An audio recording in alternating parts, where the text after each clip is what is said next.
My dear students, I, Kamaljit, commit to be vigilant and bear in my mind at all times the risk to myself and my colleagues from COVID-19. I promise to take all necessary precautions that prevent the spread of this deadly virus. I promise to follow and encourage others to follow the key COVID appropriate behaviors, to always wear a mask, especially when in public places, to maintain a minimum distance of 6 feet from others, to wash my hands frequently and thoroughly with soap and water. Together we will win this fight against COVID-19. Thank you. Hello my dear students from 7th standard. So today we will start supportive connective tissues. It is the solid form of connective tissues. It gives support to the body and also form internal skeletal or vertebrates. ये क्या है बेटा, skeletal connective tissue क्या है? Solid form connective tissue है जो कि आपकी बॉडी को सपोर्ट करता है और एक इंटरनल स्केलेटन फॉर्म करता है वर्टिब्रेट्स में. There are two type of skeletal tissues. Skeletal tissues basically two type के होते हैं, cartilage and bone. Cartilage is composed of ground substance called matrix and cells of the cartilage are called chondrocytes. Cartilage क्या है? ये compose हुआ है ground substance से जिसको हमने बोलते हैं मैट्रिक्स, और cells of the cartilage are called chondrocytes. जो सेल होते हैं कार्टिलेज के अंदर उसको हम बोलते हैं chondrocyte. It is a non-porous elastic tissue. The chondrocytes are arranged in a group of 2, 4 and 8 in fluid-filled space. अब जो कॉन्ड्रोसाइट्स है मतलब जो सेल है कार्टिलेज के अंदर वो ग्रुप्स के अरेंज होते हैं, ग्रुप में के फॉर्म में अरेंज होते हैं, जैसे 2 का पेयर में है या 4 में या 8 में. टू फ्लूइड फिल स्पेस मतलब प्रॉपरली स्पेस को फिल करने के लिए ग्रुप में होते हैं. This fluid fill spaces are called lacunae. जो ये फ्लूइड फिल स्पेसेस है वो क्या है? Lacunae. Cartilage is found in trachea, nose and ear pin. अब ये कार्टिलेज कहाँ कहाँ फाउंड होता है? आपके ट्रैकिया में, नोज में, ईयर पिन में, lower end of the ribs and end of the long bones. मतलब ये सब एरिया है जहाँ पर कार्टिलेज आपको फाउंड होगा. Its prime function to give support. मतलब इसका प्राइम फंक्शन क्या है? ये सपोर्ट करता है, फ्लेक्सिबिलिटी प्रोवाइड करता है without shock to bones and reduce friction between two. मतलब कि दो बोन्स के बीच के फ्रिक्शन को भी रिड्यूस करता है. Next bone. बोन क्या है? ये सपोर्टिव और प्रोटेक्टिव टिश्यू है. The matrix is solid and calcified. जो इसके अंदर जो मैट्रिक्स होता है वो सॉलिड होता है और कैल्सिफाइड होता है. The tissue has ground matrix filled with the bone cells called astrocytes. जो टिश्यू होते हैं यहाँ पर मतलब ग्राउंड मैट्रिक्स में वो बोन सेल्स में फिल होते हैं, filled with the bone cells जिसको हम बोलते हैं astrocytes. And salt of calcium, phosphorus and magnesium. मतलब इसके अंदर जो सॉल्ट्स होते हैं वो होते हैं calcium, phosphorus and magnesium. They make the bone hard and strong. मतलब ये इस बोन की वजह से मतलब इन सब की वजह से ही ना ये सॉल्ट्स होते हैं इसके अंदर कैल्शियम, फॉस्फोरस और मैग्नीशियम, वो क्या करते हैं? बोन को हार्ड बनाते हैं और स्ट्रॉन्ग बनाते हैं. In the transverse section of the bone, we can say that matrix is arranged in the form of concentric circles around a central canal. अब ये जो transfer section of the bone को हम ये बोल सकते हैं कि इसमें मैट्रिक्स जो वो अरेंज हुआ है इस फॉर्म में कॉन्सेंट्रिक सर्कल के फॉर्म में कि अराउंड सेंट्रल कैनल के फॉर्म में कंसेंट्रेटिक सर्कल्स की तरह ये पूरा फॉर्म हुआ है. ये जो सेंट्रल कैनल्स है उसको बोलते हैं Haversian canals. Bones form the internal skeletal system of the body. जो बोन है वो इंटरनल स्केलेटल सिस्टम बॉडी का बनाता है. वे प्रोटेक्ट द इंटरनल ऑर्गन्स. मतलब ये जो बोन है इंटरनल ऑर्गन्स को प्रोटेक्ट करते हैं जैसे कि heart, lungs and brain. Also a long bone has a hollow cavity filled with bone marrow. जो लॉन्ग बोन में एक होलो कैविटी होती है जो फिल होती है बोन मैरो के साथ. The bone marrow is richly supplied with blood vessels. जो ये बोन मैरो है वो रिचली सप्लाई होता है ब्लड वेसल्स में. The red blood cell and white blood cells are form in the bone marrow. Bone marrow में RBC और WBC form होता है. ये जो कनेक्टिव टिश्यू कार्टिलेज है बेटा, मैंने ये बोला था ना कि ये ग्रुप में होते हैं. ये 4 का ग्रुप, 2 का ग्रुप, मतलब ये ग्रुप्स में होते हैं. यहाँ पर मैट्रिक्स प्रेजेंट हो रहे हैं. ठीक है. अब structure of a bone. Bone का स्ट्रक्चर क्या है? ये देखो बोन मैरो है, हार्वेशियन कैनल्स यहाँ पर होते हैं, circle concentric circle around a central canal. जिस central canal is non Haversian. जो सेंट्रल कैनल है इसको बोलते हैं हम हार्वेशियन कैनल. तो बेसिकली कार्टिलेज और बोन का मेन काम क्या होता है? ये सपोर्ट प्रोवाइड करते हैं बेटा। कार्टिलेज क्या है, ये सॉफ्ट, इलास्टिक और फ्लेक्सिबल होता है, ये टफ होता है, रिजिड होता है और इलास्टिसिटी होता है। It does not have deposition of calcium and phosphorus, calcium और फॉस्फोरस की डिपोजिशन इसमें नहीं होती है। ये कंटेन करता है कैल्शियम और फॉस्फोरस। इसमें हार्वेशन कैनल नहीं होते, बट इसमें हार्वेशन कैनल होते हैं, नंबर ऑफ हार्वेशन कैनल्स होते हैं। It matrix lack blood vessels, मतलब यहाँ पर मैट्रिक्स में ब्लड वेसल्स कम होते हैं, यहाँ पर नेटवर्क ऑफ ब्लड वेसल्स होते हैं। फंक्शन क्या है बोन का, सपोर्ट प्रोवाइड करते हैं, प्रोटेक्शन प्रोवाइड करते हैं, मूवमेंट, ये आपकी बॉडी में मतलब मूवमेंट के लिए हेल्प करते हैं, लीवर की तरह काम करते हैं। Mineral storage, it serve as the reservoir for calcium और फॉस्फोरस को प्रिजर्व करके रखते हैं। कैल्शियम एंड फॉस्फोरस असेंशियल होता है आपके सेलुलर एक्टिविटीज़ को throughout the body. Blood cells production क्या है, the production of blood cell occur in the red bone marrow, जो प्रोडक्शन है ब्लड सेल का वो रेड बोन मैरो में होता है of long bones. Fluid connective tissue, blood and lymph are the two types of fluid connective tissue. जो blood और lymph होते हैं ये दो टाइप के फ्लूइड कनेक्टिव टिश्यूज़ होते हैं। फ्लूइड कनेक्टिव टिश्यू मतलब लिक्विड टाइप का सब्सटेंस है। ब्लड भी क्या है बेटा, एक टिश्यू ही होता है। The tissue transport different material like oxygen and nutritive material to different part of the body. अब जो ये टिश्यू है ये ट्रांसपोर्ट करते हैं डिफरेंट मटेरियल, जैसे ऑक्सीजन हो गया, न्यूट्रिटिव मटेरियल्स हो गया, ये सब डिफरेंट पार्ट्स ऑफ बॉडी में ट्रांसपोर्ट करते हैं। ब्लड ये कंटेन करता है straw coloured substance called plasma, ये कंटेन करता है स्ट्रॉ कलर्ड सब्सटेंस जिसको हम बोलते हैं प्लाज्मा। प्लाज्मा कंसिस्ट होता है 3 टाइप्स ऑफ सेल में। प्लाज्मा के अंदर 3 टाइप के सेल्स होते हैं। कौन से?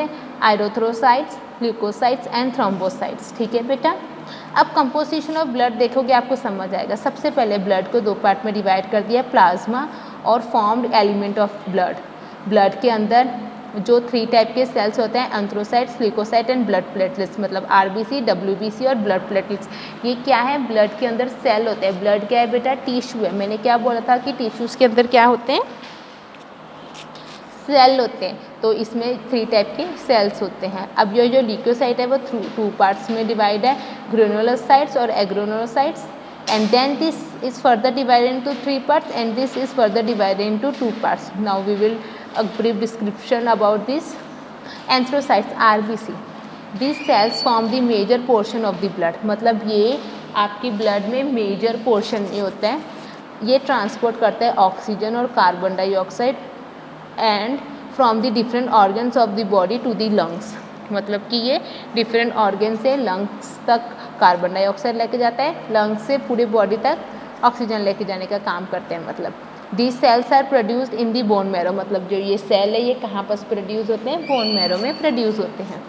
ल्यूकोसाइट, डब्ल्यूबीसी क्या है बेटा, ये बेसिकली इम्यूनिटी के लिए होता है कि आपकी बॉडी को ये प्रोटेक्ट करता है फॉरेन सब्सटेंसेस से।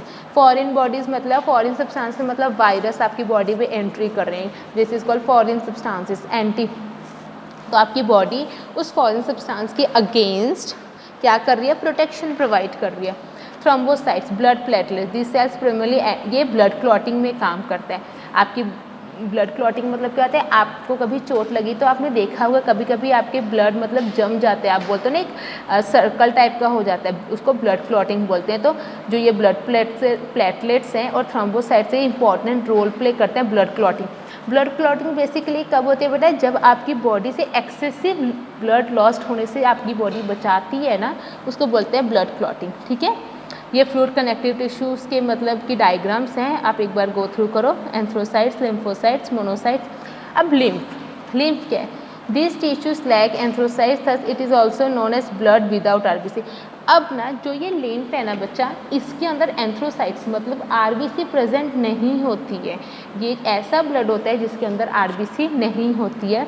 ये कंटेन करता है कुछ amount of white blood cell and is derived from interstitial fluid. Interstitial fluid is the fluid present in between the tissue spaces, मतलब कि इसके अंदर interstitial fluid होता है। ये वाला जो फ्लूइड होता है ये टिश्यूज़ मतलब ये 2 टिश्यू है, टिश्यूज़ के स्पेस में होता है। It surrounds the body cells and help to fight against infection in the body. अब ये आपकी बॉडी सेल्स के सराउंड में रहता है और ये हेल्प करता है आपकी बॉडी को इन्फेक्शन से बचाने के लिए। लिम्फ बेसिकली क्या होता है, वेस्ट प्रोडक्ट्स भी आप आगे फर्दर क्लासेस में पढ़ोगे तो वेस्ट प्रोडक्ट्स को भी सेल के अंदर से रिमूव करने का काम करता है। ओके बेटा, next muscular tissues. Muscular tissues क्या है, the muscles tissue is found in every part of the body. अब मसल्स टिश्यूज तो आपकी बॉडी में हर जगह होगा, ठीक है। And form muscles of the body, muscles help in the movement of the body and it's part. अब muscles की वजह से आपकी बॉडी क्या हो रही है, मूव हो रही है, ठीक है। On the basis of structure and function, अब उसके स्ट्रक्चर और फंक्शन से इनको हमने डिवाइड कर दिया 3 टाइप्स में, unstriated, striated and cardiac muscles, ठीक है। 3 पार्ट्स में डिवाइड। अनस्ट्रेटेड मसल्स क्या आता है, इनवॉलेंट्री और smooth muscles. The muscles are not, ऐसी मसल्स जो आपके कंट्रोल में ना हो, मतलब आप ना चाहते हुए भी वो चीज़ें अपना काम कर रही हैं, उनको बोलते हैं अनस्ट्रेटेड मसल्स, ठीक है। अब दिस मसल्स आर फाउंड, अब ये बेसिकली जो ये मसल्स होते हैं आपकी इंटरनल ऑर्गन्स में होते हैं, जैसे कि alimentary canal, stomach, intestine, urinary bladder and arteries, ये सब जगह में ये फंक्शंस परफॉर्म करते हैं। अब आपके अंदर डाइजेशन हो रहा है, स्मॉल इंटेस्टाइन से निकल रहा है आपका मतलब फूड जा रहा है, पहले डाइजेशन होने के बाद फिर स्मॉल इंटेस्टाइन में घूम रहा है, तो वो सब क्या आपके विल में है, नहीं, वो अंडर आउट ऑफ कंट्रोल है, आप उसको कंट्रोल नहीं कर सकते हो, ठीक है। अब they are responsible for food का किस तरीके से मूवमेंट हो रहा है स्टमक से, और यूरिन और यूरिनरी ब्लैडर से मूव हो रहा है, तो ये सब क्या है कि it is not in your control. Striated muscles, ऐसे मसल्स जो आपके कंट्रोल में हो, ठीक है। अब आप वेव कर रहे हो, हैंड शेक कर रहे हो या फिर हैंड वेव कर रहे हो, इट मीन्स डेट अगर आप नहीं करना चाहते हो तो आप नहीं करोगे। अगर आप किसी के साथ हैंड शेक करना चाहते हो तो ही आपका हैंड मूव करेगा, अगर आप डांस करना चाहते हो तो ही आप डांस करोगे। इट डजंट मीन कि आप डांस नहीं करना चाहते हो और आपकी बॉडी अपने आप डांस कर रही है, तो ये आपके कंट्रोल में होता है। Cardiac muscles, cardiac muscles basically heart में फाउंड होते हैं। ऐसी मसल्स जो हार्ट में होती हैं उसको बेसिकली हम कार्डियक मसल्स बोलते हैं। अब हार्ट से रिलेटेड जो भी बीमारी होती है उसको भी तो कार्डियोलॉजिस्ट बोलते हैं ना, हम कार्डियोलॉजिस्ट के पास जा रहे हैं, तो ये जो हार्ट जहाँ पर आपको कार्डियक मसल्स, कार्डियोलॉजी है, इट मीन्स डेट वो हार्ट से रिलेटेड ही कोई प्रॉब्लम है। दे वर्क कंटिन्यूसली, आपकी पूरी लाइफ में ये मसल्स काम करते हैं। इनवॉलेंट्री होते हैं, जो सेल होते हैं इस टिश्यू में वो शॉर्ट होते हैं, सिलेंड्रिकल होते हैं और branched and have lightly band and also just the dark bands. They have a centrally place nucleus, मतलब इस जो टिश्यूज़ के अंदर जो सेल होते हैं, सेल में न्यूक्लियस जो होते हैं एकदम सेंटर में होता है। ये टिश्यूज़ शॉर्ट भी हो सकते हैं, सिलेंड्रिकल भी हो सकते हैं, डिफरेंट टाइप्स के होते हैं। Structurally cardiac muscles resemble voluntary, ये बेसिकली वॉलेंट्री होते हैं ना। वॉलेंट्री मतलब क्या हो रहे हैं, cardiac muscle resemble voluntary muscle, however this muscles are similar in the function of, मतलब रिजेंबल होते हैं वॉलेंट्री मसल्स लेकिन वो फंक्शन कैसे कर रहे हैं, इनवॉलेंट्री मसल्स की तरह काम कर रहे हैं, मतलब आपके कंट्रोल में नहीं है। दिस मसल हेल्प दी, मतलब ये जो मसल्स है ये क्या काम करती है, ये हार्ट को पंप करने का काम करती है और various part of the body में ब्लड को ट्रांसफ़र करती है। लास्ट क्लास में आपने पढ़ा है ना कि किस तरीके से हार्ट में ब्लड आता है और किस तरीके से ब्लड पंप हो रहा है, तो उसके अंदर जो मसल्स होती हैं वो पंप करती हैं ब्लड को। They are also responsible for rhythmic move, आपकी हार्ट में जो रिदमिक मूवमेंट्स होती हैं वो उसके लिए भी कार्डियक मसल्स काम आते हैं। तो basically muscles tissue, muscular tissue 3 type के होते हैं, unstriated, striated and cardiac. First unstriated is not in your control, cardiac muscle is under your, ये this striated muscles is under your control, but this cardiac muscles ये क्या होते हैं, heart से related जो भी काम होते हैं उनको कार्डियक मसल्स बोलते हैं। ये इनवॉलेंट्री होते हैं, ये भी आपके कंट्रोल में नहीं होते हैं। Next, this is our last topic, that is nervous tissue. Nervous tissues क्या है, nervous tissues constitute the nervous system. These systems control and coordinates all the body functions. The nervous tissue is made up of specialized elongated cells called neurons. अब जो बेटा nervous tissues है ना, ये nervous system में आता है, ये आपकी बॉडी किस तरीके से कंट्रोल हो रही है, कोऑर्डिनेशन, मतलब आपकी हर एक बॉडी का ऑर्गन एक साथ मिलकर एक कोऑर्डिनेशंस में काम कर रहे हैं ना, जो ये टिश्यू है ये बेसिकली आपकी बॉडी को कंट्रोल और कोऑर्डिनेट करता है। जो ये नर्वस टिश्यू है स्पेशलाइज्ड एलोंगेटेड सेल से बना रहता है, जो क्या होता है जिसको हम बोलते हैं neuron. It is very important. Neuron is a elongated cell and show two parts. जो न्यूरॉन है वो एलोंगेटेड सेल है, वो टू पार्ट्स को शो करता है. सेल बॉडी जिसको हम साइटोन बोलते हैं, डेंड्रॉन. अब द सेल बॉडी और cyton is the central part of the cell and contain a nucleus. The central part extended from all its sides to thread-like branches called dendron. The dendron further divided into dendrites. One of these branches is longer than the other. This is called axon. अब look at this diagram. Diagram से हम समझते हैं ये neuron का structure है बेटा. Neuron cell इस तरीके से होते हैं. सबसे पहले जो सेंटर में है, जो ये क्या है, न्यूक्लियस है, और ये सेल की बॉडी है. ये जो एरिया ये क्या है, सेल की बॉडी, इसको हम बोलते हैं साइटोन. अब ये जो डेंड्रॉन्स है ना, ये सेल की बॉडी से डिफरेंट ब्रांचेस निकली हुई हैं, इसको हम बोलते हैं डेंड्रॉन. अब सेल से मैंने क्या बोला था, ये दो पार्ट्स में डिवाइड है, डेंड्रॉन और सेल बॉडी. अब सेल बॉडी से नीचे की तरफ जा रहा है एक थ्रेड लाइक स्ट्रक्चर, ये एलोंगेट दिस, ये क्या होता है, एक्सॉन होता है. ठीक है, यहाँ से ना ये एक दूसरे के साथ बेटा सेल अटैच होता है. यहाँ पर से एक सेल है, ये दूसरा फिर से एक अटैच हो जाएगा पीछे से, फिर आगे अटैच होगा. तो यहाँ से क्या हो रहा है, आपका मैसेज ट्रांसफ़र होता है एक जगह से दूसरी जगह, एक सेल से दूसरी जगह ट्रांसफ़र होता है. ठीक है. अब दिस एक्सॉन बंडल, जो ये एक्सॉन, ये क्या है, एक्सॉन है. They axon bundle together to form a nerve that is connected to the brain and the spinal cord.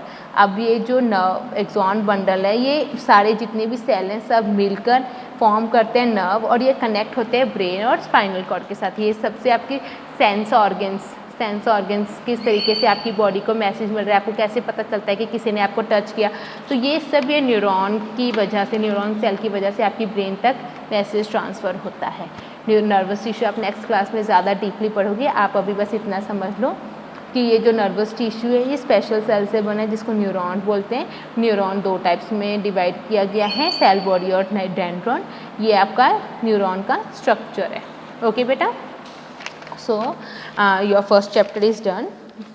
Learn this chapter again at home. If you have any doubt, then ask me in online session. Okay beta, thank you and have a nice day.